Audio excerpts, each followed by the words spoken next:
It was raining hard the night they brought her in. The sound of thunder echoed over the cold gray waters of San Francisco Bay. A military transport ship pulled up to the island. Soldiers stepped out first, fully armed, faces serious. Then came a cage. Inside it sat a girl, if anyone could even call her that. She looked around 16 in human years, but her skin had a faint silver glow. Her eyes were dark violet, too big for her small face, and her hair flowed like liquid ink. She didn't scream or cry, didn't fight or speak.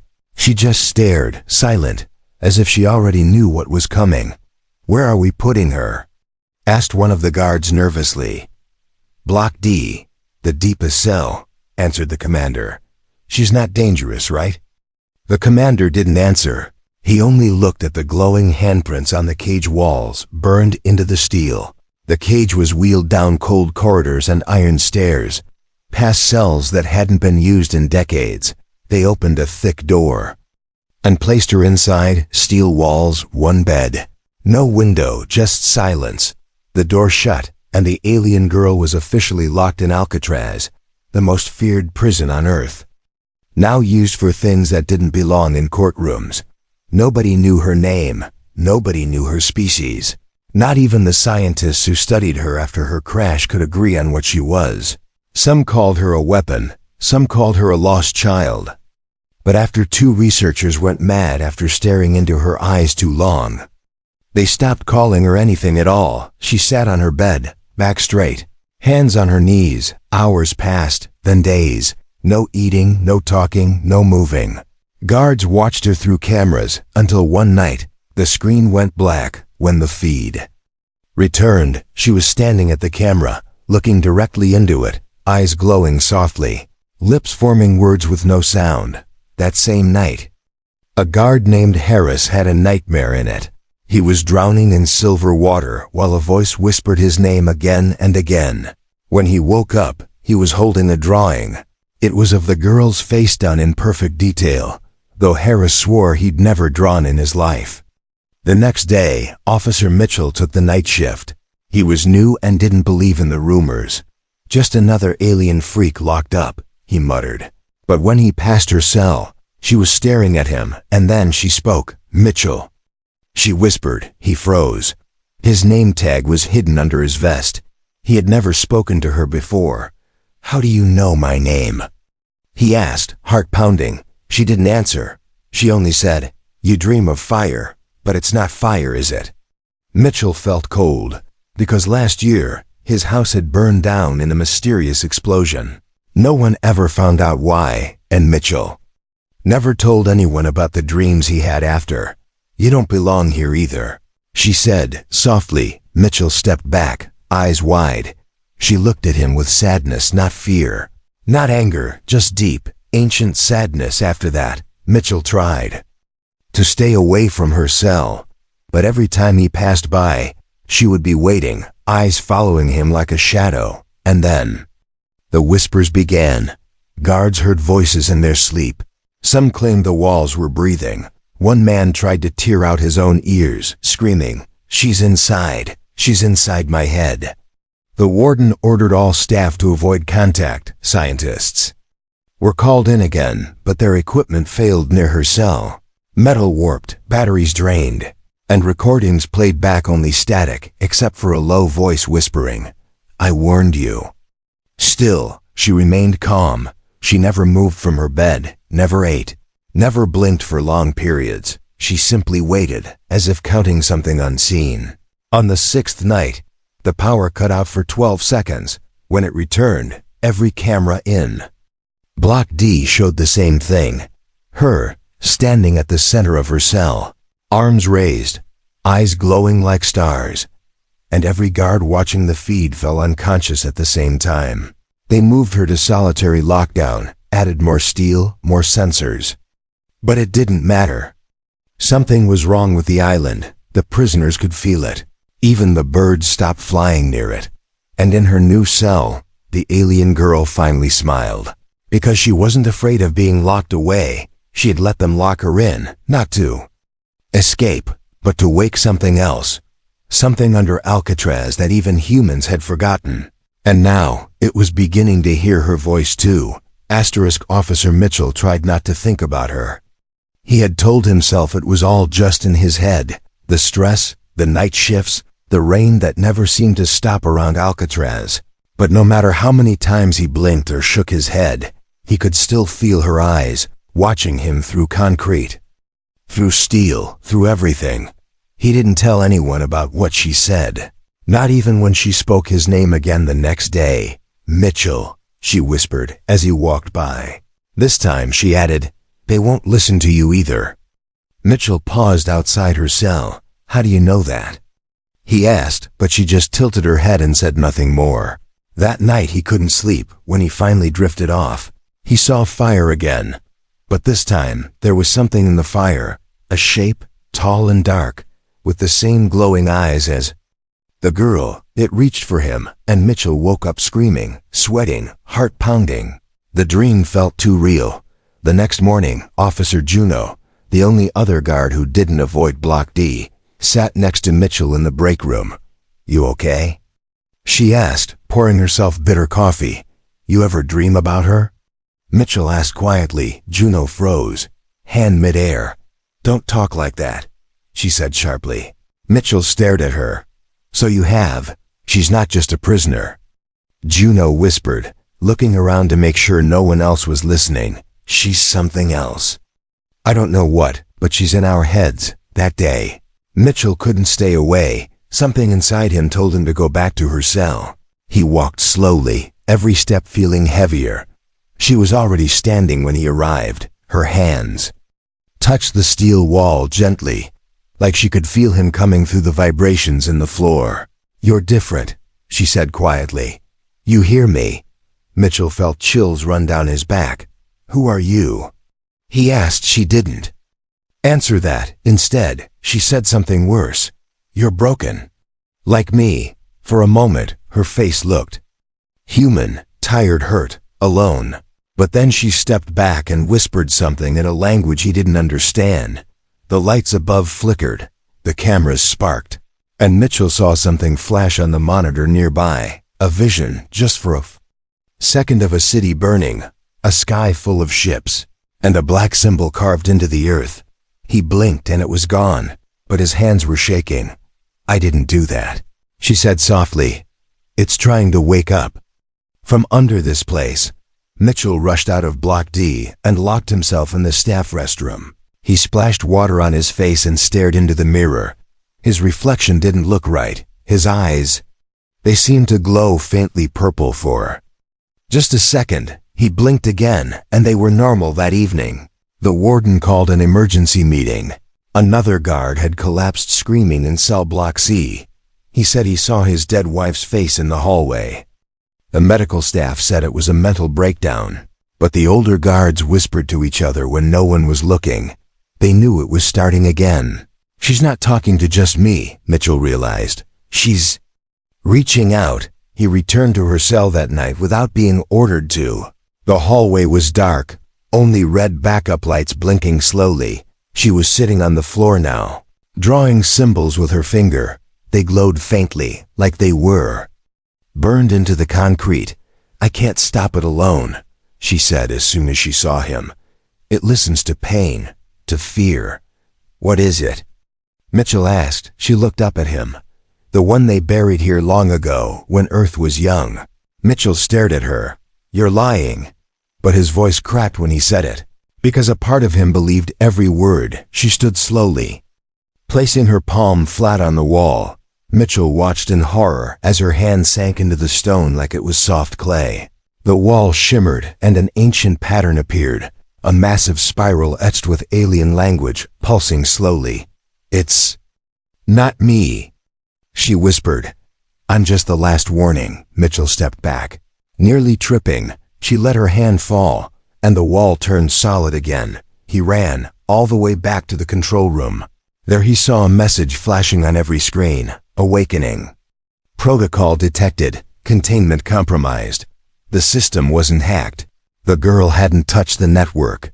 But something inside the island was answering her voice. And now Alcatraz wasn't a prison anymore. It was a beacon, calling something. Ancient home. 3 days passed. Alcatraz grew quieter. Not because the noise stopped, but because the people inside began listening differently. The sound of footsteps echoed longer, the walls creaked more often, and sometimes, even when no one was near. The cells, the whispering didn't stop. Guards started calling it, the murmuring.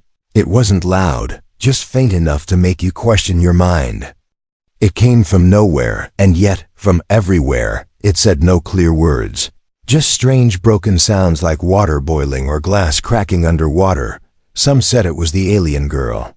Others said it was the prison itself, remembering things long. Buried, Officer Mitchell hadn't slept in days. He stayed up watching her camera feed hours of silence, but always something off. She'd look at the wall for hours, then suddenly smile like she'd heard a joke no one else could hear. The other guards avoided Block D now. Even Juno took medical leave after she walked into a wall and whispered, "He's still dreaming." The warden wanted answers. He called in Dr. Emery, a military scientist who specialized in extraterrestrial mental influence. Dr. Emery didn't believe in ghosts, but even he hesitated when he saw the footage. "She's communicating telepathically," he said, "but not with us. Something else is listening." Mitchell didn't tell him about the spiral pattern she had revealed in the wall.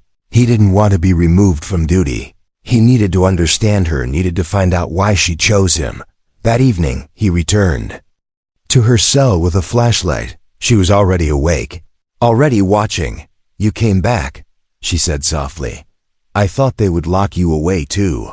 Mitchell stepped closer to the glass. "Tell me the truth," he said. "What is under this place?" The girl looked down at her hands. She rubbed her thumb slowly over her palm, as if feeling something that wasn't there. "I don't know its name," she whispered. "My people called it the sleeper." Mitchell frowned. "Is it alive?" "Yes," she said, "but not like you think. It doesn't move, it doesn't breathe, but it dreams. And that's enough to crack planets." He stepped back. "You're lying," he whispered, but his voice didn't sound sure anymore. "Why would I lie?" She said, "You've seen the signs, haven't you?" Mitchell remembered the dream, the fire, the voice, the eyes. Before he could speak, the ground trembled. Just a small shake, but enough to make the lights flicker and the alarms stutter. A siren wailed once, then died. All the cameras glitched at once, except hers. Her feed stayed clean, smooth, untouched. Then it happened again, this time. Stronger, in the control room. A red warning appeared on the screen. Seismic anomaly detected. Depth 8.3 km, source Yuan Kn. The guards panicked.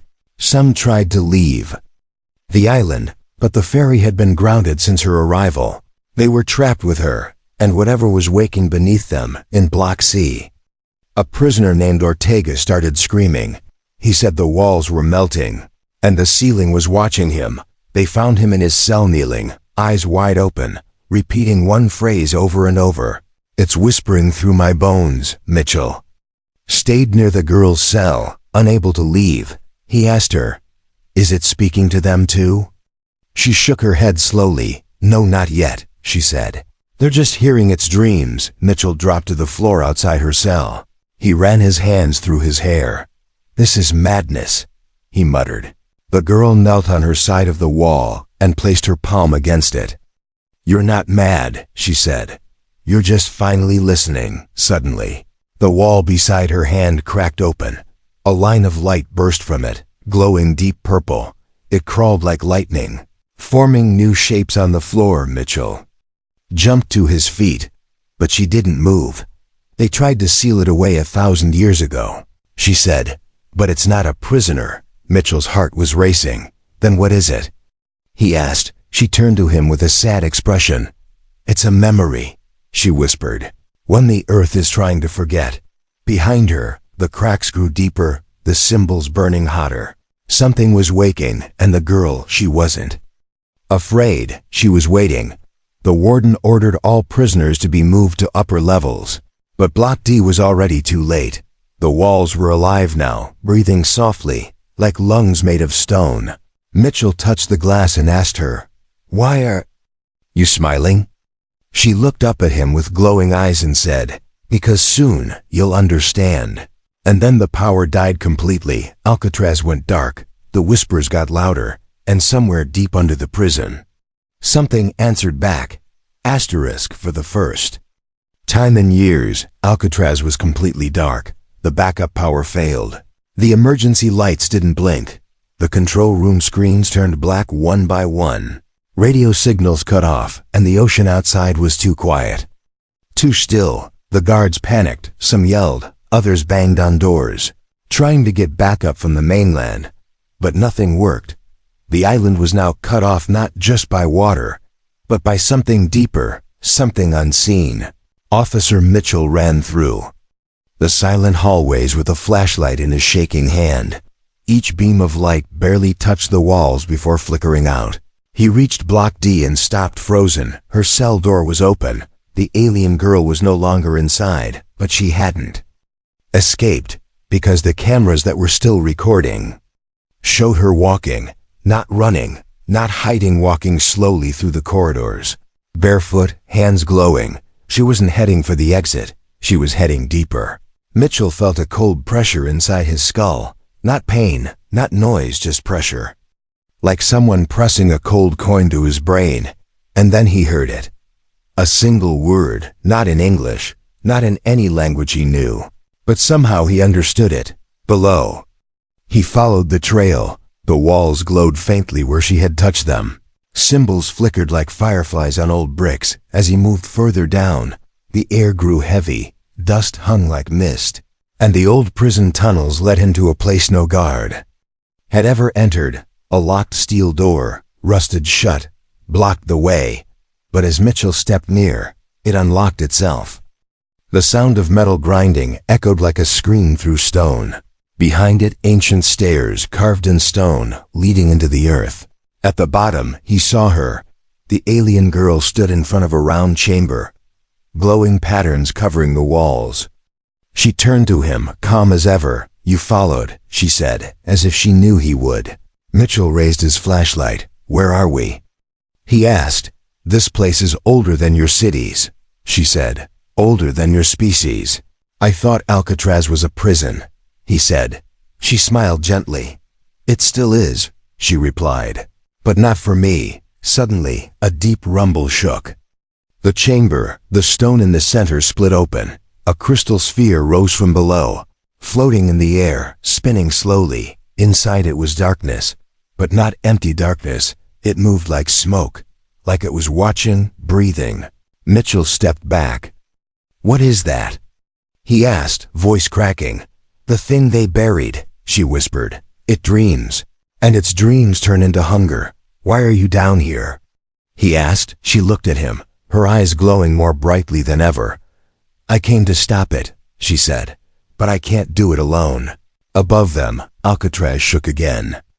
The prisoners screamed, some cried out for help. Guards tried to contain the chaos. But doors had opened by themselves. Inmates walked in a trance, muttering words they shouldn't know. Some wrote symbols on the walls using their own blood. The prison was no longer a building. It was becoming a part of the dream. Mitchell turned back to the girl. "What do I need to do?" he asked. She stepped forward and placed a hand over his heart. "You still remember pain," she said. "Pain is a wall. It can keep things out."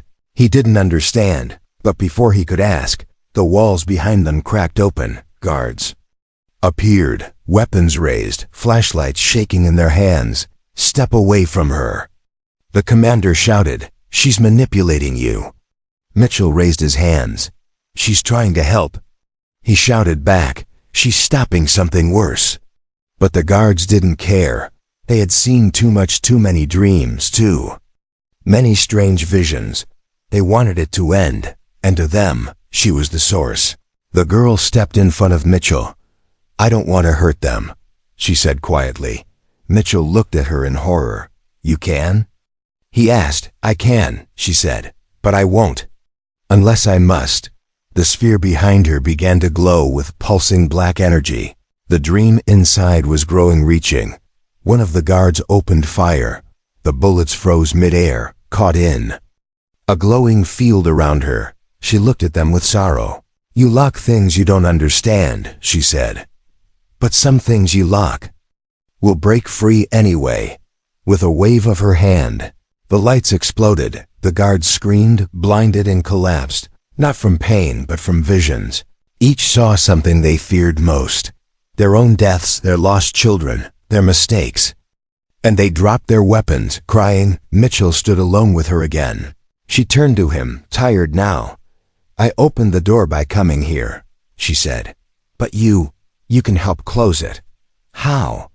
he asked. She looked at him like he was the only one left who mattered. "By choosing to believe in me," she said, "even when no one else will." And together, they turned toward the pulsing sphere. The dreamer inside was waking, but now it wasn't the only one. Mitchell had never believed in legends. He believed in duty, logic, and orders, but now, deep under the ruins of Alcatraz, he stood in front of a vault older than human history, with an alien girl beside him who looked barely 16, yet spoke with the weight of thousands of years in her voice. The pulsing black sphere floated above the ground. The room hummed softly, like it had a heartbeat. Dark symbols moved across the walls, changing, shifting, as if reacting to the girl's presence. She looked at the core, her face serious. "It's not a weapon," she said. "It's a wound." Mitchell didn't understand. "You said something was buried here," he whispered. "Yes," she said. "But it's not a creature, not in the way you think. It's a memory trapped in space, a dream so powerful it created echoes. And those echoes, they live." He stepped closer to the sphere. Dark mist inside twisted as he moved. He could feel it watching him, studying his thoughts. Then, without warning, he saw something. A city floating in the sky, alien towers reaching into the stars. Then fire, screams, worlds breaking apart, and the girl standing alone in a field of glass, holding something in her arms, a child. Then everything turned to ash. Mitchell gasped and stepped back. The vision faded. His body was still in the vault, but his heart raced like he'd run for miles. "You saw it, didn't you?" the girl asked. He nodded, barely able to speak. "That was my world," she said. "It dreamed too long, and when it woke, it burned itself." The girl moved to a circular platform in front of the sphere. Symbols lit up beneath her feet. She closed her eyes and began humming, a soft tune that didn't sound like a song. It sounded like a warning.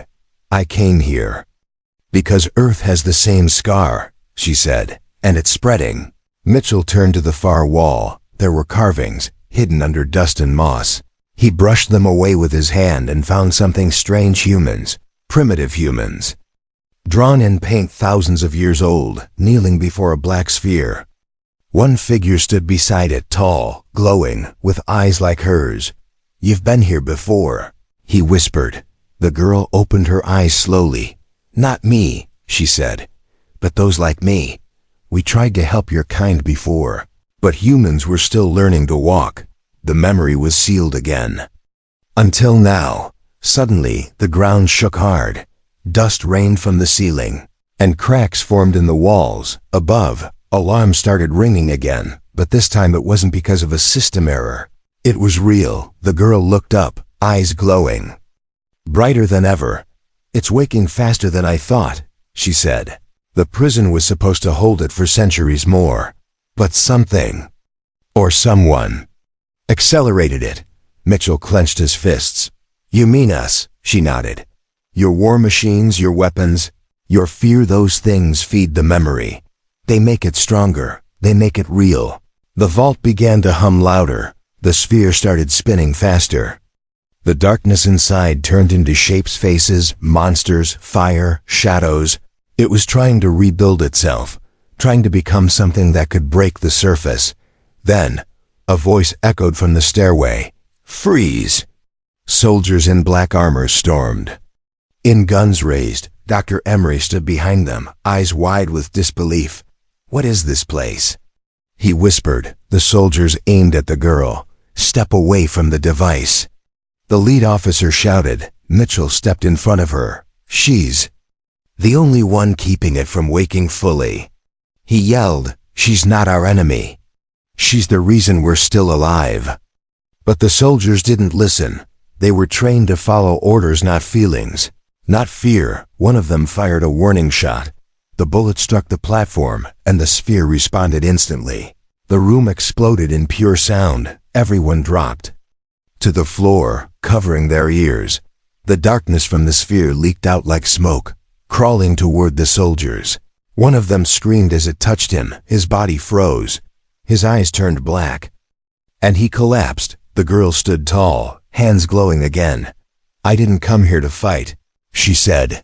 "But I will defend this world, even if it doesn't understand me." She walked into the center of the vault and raised her arms. The mist recoiled, screaming in a voice no one could describe. Mitchell watched in awe as she forced the memory back step by step, inch by inch. But her skin began to crack, light spilling through like her body was breaking apart. She was giving everything she had to contain it. Mitchell rushed to her side. "You're dying," he said. She looked at him and smiled. "I was never alive like you," she whispered. "But thank you for seeing me anyway." Then she reached out and placed her hand over his heart. For a moment, Mitchell saw everything: her world, her people, her pain, and then he saw hope. Something inside him changed. The light from her hand passed into him, and the sphere stopped. The mist fell to the floor like broken glass. The crack sealed, and the room fell silent. She collapsed in his arms, barely breathing, but smiling. "You did it," he whispered. She opened her eyes one last time. "No," she said. "We did." Asterisk sirens blared across Alcatraz as the island shook again. But this time, it wasn't the awakening of a hidden monster. It was the reaction to what just happened in the vault. Security drones flew through the sky, warships surrounded the waters, and helicopters circled overhead. The U.S. military had arrived in full force, and they didn't come for peace. From a command ship just offshore, a general barked orders. "I want boots on the island in 5 minutes." He shouted, "If the alien threat is still active, eliminate it." No one understood what had happened below. No one knew that the girl had just stopped a force older than Earth itself. All they saw was a glowing sphere, dead soldiers, and a young alien in human arms. Mitchell climbed back up from the vault, the girl in his arms weak, barely conscious. Her glow had faded, and her skin looked pale, cracked in some places like stone. He stepped into the light of flashlights and rifles. Dozens of soldiers surrounded him, yelling, aiming. "Drop the alien. Hands on your head." Someone shouted. Mitchell didn't stop. "She saved us all," he said calmly. "Don't you dare shoot." But they didn't believe him. How could they? A week ago, she had no name, no voice, and no purpose in their eyes, just a threat. Now Mitchell stood between their guns and a girl who had nearly died saving their world. "She's a weapon," the general said through a loudspeaker. "You're being manipulated, officer." Mitchell looked up, his voice full of quiet rage. "You think this is manipulation?" He yelled. "Your weapons couldn't even scratch that thing under your feet." She held it back with her mind, with her soul. The girl stirred, opened her eyes weakly. "They don't understand," she whispered. Mitchell knelt beside her. "Then show them," he said, "if you can," with shaking hands. She touched the concrete. A wave of soft blue light spread across the ground, and everyone, soldiers, medics, even the general, saw what Mitchell had seen. They didn't just see images, they felt them, an ancient war in the stars, worlds dying, the memory buried on Earth, and her standing alone, her people gone, choosing to protect a planet that never trusted her. Many dropped their weapons, some fell to their knees, eyes full of tears. The general gripped the railing of the ship tightly. His jaw clenched. "She's still a threat," he muttered. But even he didn't sound sure anymore. Mitchell stood and looked at the cameras being flown in by drones. "You want to broadcast something to the world?" He shouted. "Show this. This girl, this alien just did what none of us could. She didn't come to invade or destroy. She came to protect." The media had already picked up the story. Satellite images, leaked radio chatter, and blurry photos of the glowing vault had reached global news.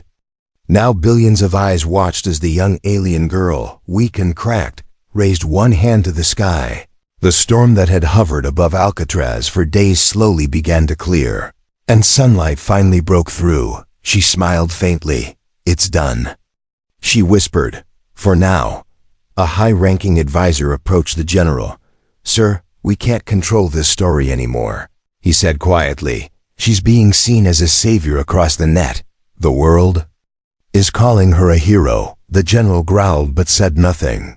Even he knew this wasn't a normal situation, so he made a decision no one expected. He raised the microphone and spoke directly to the world. "Humanity has faced many threats," he said, "but sometimes help comes from places we fear. This young visitor has done something extraordinary. We offer her peace and protection for as long as she chooses to stay." Mitchell exhaled deeply. He looked at the girl, who had closed her eyes again. "She needs rest," he said softly. She gave everything. The military cleared the area. Medics moved in carefully, respectfully. They didn't touch her without asking Mitchell first. And when they carried her away on a special bed of light, people across the world watched. In silence, for the first time in history, an alien was not locked in chains, not thrown in a lab, but treated like someone worth saving. They gave her a temporary name, Hope. The news called her the girl from Alcatraz, and though she barely spoke a word in front of the cameras, her quiet smile said more than any speech. In the days that followed, the prison was shut down completely. Alcatraz was now a monument, not of fear, but of a warning, that deep under the earth, some memories are too dangerous to forget, and some voices, even alien ones, deserve to be heard. Mitchell was offered medals, honors, even a promotion. He refused them all. He stayed by her side, day and night, reading to her, talking to her, listening, because he knew something the rest of the world was only beginning to understand. She wasn't just a guest. Days passed since the events at Alcatraz. The storm had cleared. The island was empty. But the world was still buzzing. News channels ran stories every hour. Alien girl saves Earth. The prison that held a memory of the stars. She walked out of Alcatraz without chains. People debated if she was a hero or a threat. Some wanted her studied, others wanted her protected. But no one could deny one fact: she had saved them, inside a high-security research facility far from the island. The alien girl, now called Hope, rested in a soft bed. Her skin was healing slowly, glowing faintly again. Machines monitored her heart, her brain, her breath, but she didn't open her eyes. Mitchell sat beside her, every single day. He didn't care about medals or interviews. He only cared that she woke up. She had given everything for Earth, and now Earth owed her peace. One afternoon, as sunlight spilled into the room, her fingers twitched. Mitchell leaned forward. "Hope," he whispered. Her eyes opened slowly, soft violet and full of light. She looked at him, confused. Then she smiled. "You're still here," she said weakly. He laughed with relief. "Of course. I told you I'd stay." She sat up slowly, touching her chest where her energy had burned too bright before. "I didn't think I'd make it," she said. "You almost didn't," Mitchell replied. "But something in you refused to quit." She looked around at the machines, the sterile room, the cameras watching quietly. "I'm still a guest," she said softly. Mitchell shook his head. "No," he said. "You're the reason we're still alive." Outside the room, powerful leaders gathered in secret meetings. Should they allow her to live freely? Should she be moved to another galaxy? They feared what she could become, but even more, they feared how much the people loved her now. Some nations started asking, could she help rebuild ruined environments? Can she guide our space missions? Could she defend Earth again? Everyone wanted something from her, but she had other plans. The next morning, she stood on her own, her body strong again. She looked out the window at the mountains. Then she looked at Mitchell. "I have to go," she said. His face changed. "Go? Where?" "Not far," she said. But not here. Earth isn't ready to walk with me. Mitchell stood quietly. He didn't try to stop her. He could feel it in his heart. She didn't belong in cages or labs or even praise. She belonged where no one had dared go. I need to finish what I started, she said. There are more places like Alcatraz. More wounds in the galaxy. Mitchell stepped closer. Will I ever see you again? She touched his hand gently. You already have, she smiled. More than anyone else ever did. That evening, she appeared on live broadcast standing freely on a green hill. She looked calm, peaceful, her hair blowing in the soft wind. To the billions watching, she spoke in a soft, clear voice. I was not sent to conquer, she said. I was not created to destroy. I am a memory of a lost people. And I carry their final mission, not to rule planets, but to guard the places where dreams turn dangerous. There is one here, she added, looking at the camera, and I helped you stop it. But there are others. I must go now to help the next world before it breaks. People cried. Some begged her to stay, others cheered, inspired by her courage. And then she stepped into a field of light. A quiet hum filled the air, winds picked up, forming a slow spiral of energy around her, and in a flash of silver light, she was gone. The world went silent, and then erupted into voices, hope, wonder, and a strange kind of sorrow. A girl who was once a prisoner had become a protector. A silent threat had become a silent savior. Back on Alcatraz, now a protected site and quiet memorial, Mitchell stood alone. He placed a hand on the cracked stone where she once stood and whispered, she had other plans, and I believe in them. People would come from every corner of the earth to walk the broken halls, to see the chamber she sealed, to whisper her name under their breath. They called her many things, the guardian, the dreamwalker, the girl who changed everything. But Mitchell? He just called her hope, because that's what she left behind, not fear, not war, but something stronger than any weapon, a reason to believe again.